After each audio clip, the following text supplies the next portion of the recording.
Hello everyone, welcome to our channel Learn with Masum. Hello বন্ধুরা, today my topic is be-verb and helping be-verb. তোমরা দেখতেই পাচ্ছ what is be-verb and helping be-verb. দেখো present tense এর be-verb am is are, past tense এর be-verb was were and helping verb am is are was were. But notice করো am is are was were যেগুলি helping verb সেইগুলোই। তাহলে আমরা কিভাবে বুঝবো যে একটা ইংলিশ সেন্টেন্সের মধ্যে যদি am is are was were থাকে তাহলে সেইটি সে ওয়ার্ডটি am is are was were এই ওয়ার্ডটি ভার্ব হিসেবে ইউজ হয়েছে না হেল্পিং ভার্ব হিসেবে ইউজ হয়েছে। তার জন্য দেখো how to use helping or be verb in a sentence. এবারে আমরা সেন্টেন্সের মাধ্যমে জানবো যে কিভাবে কোন সেন্টেন্স বেঙ্গলি সেন্টেন্সে কোথায় এম ইউজ হয়, কোথায় ইজ ইউজ হয় এবং এম ইজ আর কীভাবে হেল্পিং ভার্ব হিসেবে পাস্ট টেন্স এবং প্রেজেন্ট টেন্সে ইউজ করতে হয়। ওকে, দেখো প্রেজেন্ট টেন্স ফার্স্ট নম্বর দেখো লিখেছি আমি একজন ছাত্র, answer I am a student. দ্বিতীয় নম্বর তুমি হও একজন খেলোয়াড়, অ্যান্সার দেখো you are a player. But helping verb দেখো আমি খেলা করছি, অ্যান্সার দেখো আই এম এ প্লেয়িং। তারা খেলা করছে, দে আর প্লেয়িং। তাহলে এখানে একটা জিনিস ক্লিয়ার হচ্ছে, দেখো এই জিনিসটা দেখো করছি ছাত্র এটা দেখো আমি খেলা করছি তো এটা রানিং, তারা খেলা করছে এটা রানিং। তার একটা জিনিস তোমাদের ক্লিয়ার হচ্ছে যে করছি করছে এগুলি প্রেজেন্ট টেন্সে, সেগুলি যখন এম ইজ আর ইউজ হচ্ছে সেগুলোকে আমরা হেল্পিং ভার্ব বলবো।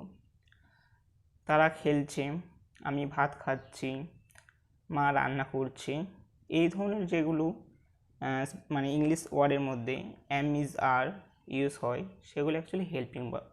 একদম ক্লিয়ার বলতে গেলে হেল্পিং ভার্ব প্রেজেন্ট কন্টিনিউয়াস টেন্সে ইউজ করা হয়।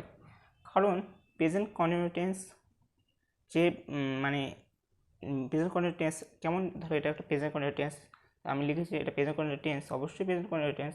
আমি খেলা করছি, আই অ্যাম প্লেয়িং। এই যে প্লেয়িং খেলছে, এই খেলার ওপর জোর দেওয়ার জন্য এম ইউজ করা হচ্ছে। এই এমটাকে বলা হয় হেল্পিং ভার্ব, সাহায্যকারী ভাব, হেল্পিংকে জোর দেওয়ার জন্য এম ইউজ করা হচ্ছে। কিন্তু এখানে দেখো আমি একজন ছাত্র, একজন ছাত্র, এখানে আই এম এ স্টুডেন্ট, এমটা ইউজ করা হচ্ছে হয় হিসেবে, আমি একজন ছাত্র। কিন্তু হয়টা দেখো অনেক সময় বেঙ্গলি সেন্টেন্স বেঙ্গলি বাক্যতে হয়টা লেখে না, কিন্তু দেখো এইটা লিখেছি, দেখো তুমি হও একজন খেলোয়াড়, ইউ আর এ প্লেয়ার। তাহলে এখানে হওটা এইটা হয় বা হও এটা লিখেছি আর, কিন্তু এখানে দেখো হয়টা লিখেনি। এই এম আর এখানে কিন্তু অ্যাকচুয়ালি এগুলো বীর ভাব হিসেবে ইউজ করা হয়েছে।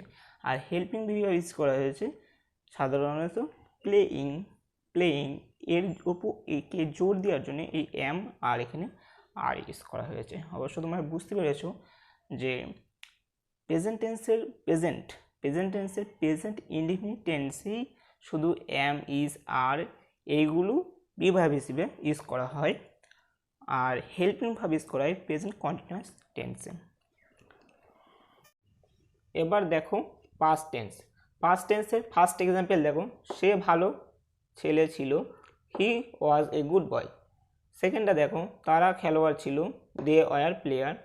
হেল্পিং ভার্ব দেখো তারা গান গাইছিল, দে ওয়ার সিঙ্গিং। সে তখন বই পড়ছিল, হি ওয়াজ রিডিং এ বুক দেনটা তোমরা বাক্যের ফার্স্টে ইউজ করতে পারো।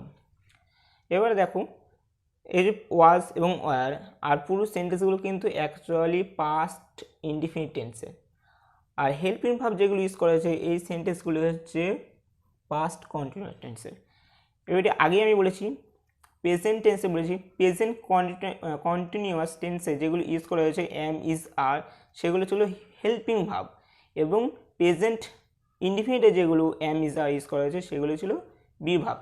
এখানে সে একইভাবে ওয়াজ এবং were past indefinite tense use করেছে, এগুলো হচ্ছে বি ভার্ব।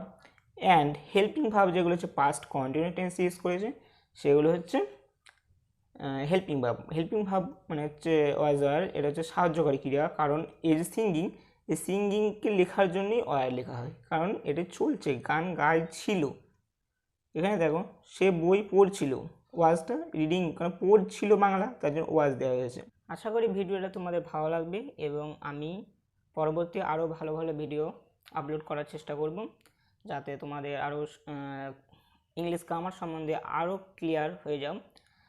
এরপরে যারা টেন্সের অসুবিধা আছে তাদের জন্য আমি সমস্ত টেন্স আপলোড করব। আজকের মতো এইটুকুনি। পরবর্তী ভিডিওতে আমি আরও ভালোভাবে ভিডিওটা অনেক ফোকাস তোমাদের মনে হয় অসুবিধা হচ্ছে, তার জন্য আরও ভালো করে ভিডিওটা করার চেষ্টা করব। Thank you my all friends. তোমাদের যদি ভালো লাগে তাহলে অবশ্যই, এটা আমার ইউটিউব চ্যানেল, যেহেতু নতুন ইউটিউব চ্যানেল, তাই তোমাদের যদি ভালো লাগে আমার চ্যানেল, তাহলে একটি লাইক এবং সাবস্ক্রাইব করে রেখো, যাতে আরও ভালো ভিডিওগুলি তুমি দেখতে পাও।